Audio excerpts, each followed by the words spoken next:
উত্তরায় প্রকাশ্যে দম্পতিকে কোপানো কিশোর গ্যাংয়ের 2 সদস্য আটক।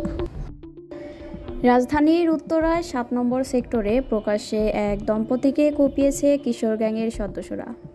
এ ঘটনায় জড়িত 2 জনকে আটক করেছে উত্তর পশ্চিম থানা পুলিশ। তারা হলেন মোবারক হোসেন 25 ও রবি রায় 22।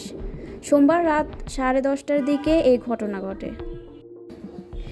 ভিডিওতে দেখা যায় সাদা ও জলপাই রঙের শার্ট পরিহিত 2 যুবক একজন ভুক্তভোগী পুরুষ ও তার সঙ্গে থাকা এক নারী পথচারীকে রামদা দিয়ে কোপাচ্ছে। এ সময় জীবন বাঁচাতে ওই নারীকে হাতজোড় করে সন্ত্রাসীদের কাছে মাপ চাইতে দেখা গেছে।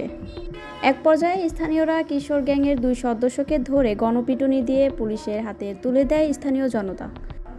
ঘটনার বিস্তারিত নিশ্চিত করে উত্তরা পশ্চিম থানার officer in charge OC Hafizur Rahman.